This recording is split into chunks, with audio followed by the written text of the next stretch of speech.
In a previous nugget, we deployed the vCenter server appliance, and now in this nugget, we'll take a look at how we can use that to centrally manage our vSphere enterprise, including the ESXi hosts. Occasionally, it's a great idea to step back and just take a look at where we've been so far. In our nuggets so far together in this course, we've deployed 3 ESXi hosts. They're at the IP address of 192.168.1.101 for ESXi 1, 102 for ESXi 2, and 103 for ESXi 3. We have a Windows management computer that's providing DNS, NTP, and DHCP support. It's at .100 on that same network, and we've also deployed a vCenter server appliance at .111. And that VM, that vCenter server appliance, is being hosted by our good friend, Mr. ESXi1. So our next logical step in our journey together is to go ahead and connect from our management computer over to the vCenter server appliance. And to do that, we're going to use a browser that supports Flash. And when we connect to the URL of HTTPS and then the resolvable name of our vSphere appliance /vSphere-client, that effectively is allowing us to use the vSphere web client to manage and work with the vCenter server appliance. Now, the next challenge is that once we do connect with the vSphere web client to the vCenter server appliance, the vCenter server appliance doesn't know anything about the ability to manage ESXi1 and ESXi2 and ESXi3. And that's one of the biggest reasons we're using vCenter, is so that we can centrally manage those hosts. So what we're going to do using the vSphere web client is we'll go ahead and add those ESXi hosts into the vCenter, so that the vCenter server can then go ahead and do the management of those hosts. Now, as part of that, we have some optional and some mandatory organization that we can set up inside of vCenter. And we can kind of think of it like a trickle-down approach. So for example, at the top of the hill, if we have the vCenter, inside of that vCenter, we can go ahead and we can create folders that can help us logically organize our resources and objects inside of vCenter. For example, we may have a folder and name it USA. And maybe we have another folder and we name it some other country. And yet another folder for yet a third country. And the folder idea is optional. It's not required, but you can use them if you want to. And then, for example, underneath USA, let's say we have, for example, a data center in Las Vegas. So we could create a data center, which is just a logical container where we can put our ESXi hosts. So if we create a data center and we call it LV Data Center, our next step together would then be to add these ESXi hosts and actually put them logically in the data center. So underneath the Las Vegas data center, we'd have, for example, ESXi 1, 2, and 3. We also have the ability to then manage the VMs, for example, on that ESXi host, which in our case would include our vCenter server appliance running as a VM on ESXi 1.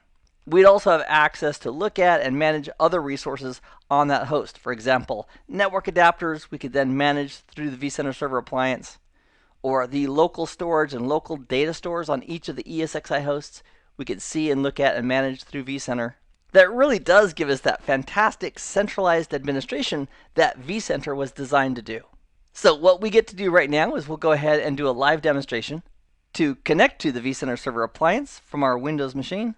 And then we'll create this organizational structure, and then we'll bring in the ESXi host into vCenter so that they can be centrally managed by our vCenter server. Also, I wanted to point out one thing from this point forward going in the labs that I think is pretty important to know. And that's this. This vCenter server appliance uses tons and tons of resources. And to fully initialize, it could take 4 to 5 minutes to actually be fully functional. So what I would encourage you to do is, if you're going to do the lab right after you watch this video, or even if you're going to do it right along with me during the video, I would recommend you launch the hands-on lab now to give it 5 or 6 minutes a head start to go ahead and initialize, including getting the vCenter server appliance up and ready and fully functional. And that way, when you're ready to do the lab, it'll be ready for you as well. So on our management computer, we'll start here, and that is our Windows 2016 server of DC-NUG. I also wanted to give you a heads up on a couple things I did regarding the browser. I changed the default browser on this Windows 2016 server to use Chrome as its default instead of Internet Explorer.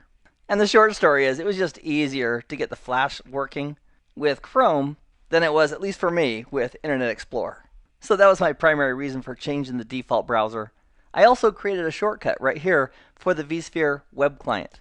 So if we right-clicked on the vSphere web client and clicked on Properties from the dropdown, I just wanted to show you exactly the URL it's pointing to, which is https://vcsa.nuggetlab.com/vsphere-client.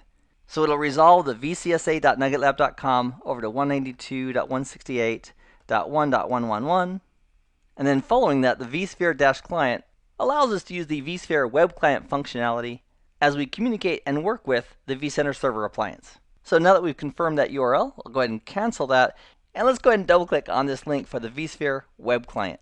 So in the interest of getting the most real estate possible, I'm going to go ahead and press F11 to bring the Chrome browser full screen. And we can press F11 if we want to bring that back. And then let's log in. Now we're logging on to vCenter. And so to log on, we're going to log on as username of administrator using the domain of vsphere.local. That's what we identified when we deployed the vCenter server appliance.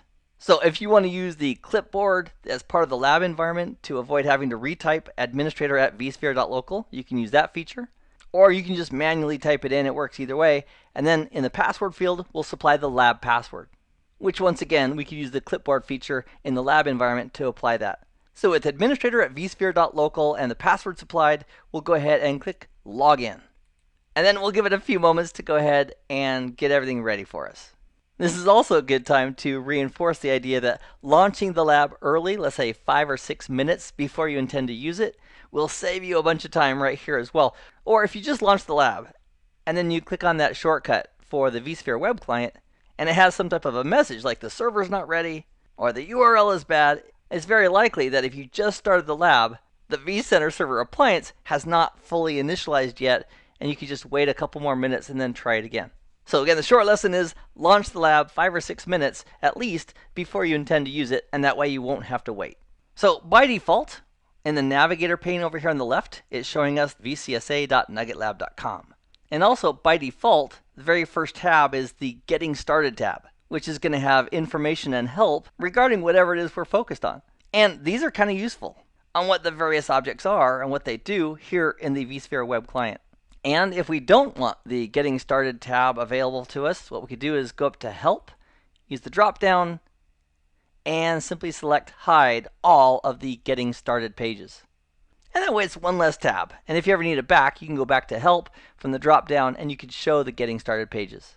Another option that we have in these panes is we have the little push pin right here. So regarding recent objects, it's going to list all the objects that you've been looking at. So if you need to go back to one you looked at a few minutes ago, you can go ahead down to the recent objects, click on it, and it'll take you back to that point.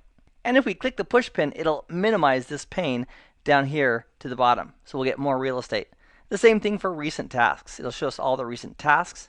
And if we want to minimize that, we can go ahead and click the push pin, which will minimize it for us. We have a similar function for work in progress and alarms. Again, we can use the push pin just to minimize those to the side, which will give us more real estate to work here. So let's do that. With recent objects, we'll click on the push pin to minimize that. Then for recent tasks, we'll click on the push pin to minimize that. And then for alarms, the push pin to minimize that. And then work in progress, we'll go ahead and click the push pin to minimize that. And have no fear, they haven't gone too far. There's the links for them right there that will bring them back. Alright, so because we're on the Getting Started tab for the vCenter server, we have links that can teach us more about folders and data centers, which are organizational objects inside of vSphere. And if we wanted to create a new data center, we could click right here. And that would actually start the wizard to create a data center right here under this vCenter server. Another way that we could create folders and data centers would be to simply right-click over here on the left in the navigator pane on this vCenter server. And then from here, we could go ahead and select New Folder or New Data Center. So based on our plan, let's create a new folder for organizational purposes. And let's call it USA for United States of America and click OK. And there's our folder. So if we go ahead and click on the arrow to the left of it to expand it, currently we have nothing inside of that USA folder. Next, if we wanted to create a data center under that USA folder, we could right-click on USA. And it's worth noting a second time that because we right-clicked on USA, the drop-down is going to be regarding the USA folder. So this is the telltale sign right there. These are the actions regarding the USA folder. So if we wanted to create a new data center under the USA folder, we'd simply click on the New Data Center option in the drop-down. So let's click on New Data Center. It's asking us what we want to name it. Let's go ahead and name it based on our plan, LV Data Center. And it's going to be placed in the USA folder. So we'll click on OK. And there it is. So we can also collapse these as well.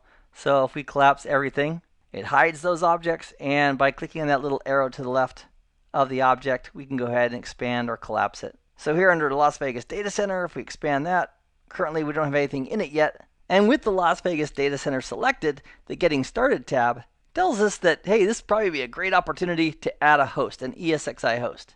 It explains what a host is, and by bringing the host into vCenter and placing them in a data center, gives us the ability for vCenter to go ahead and manage those ESXi hosts. And they refer to it as adding a host to the inventory. That would be the inventory of vCenter. And to add a host, it's really, really simple to do it. We could right-click on the data center, and then for the drop-down regarding that data center, we could click on Add Host. So let's add ESXi1, that host, to this data center so that vCenter can manage it. And we could put in the host name that's resolvable or the IP address. So for the host name, let's use ESXi-1, and the host is resolvable either as ESXi-1 or ESXi-1.nuggetlab.com.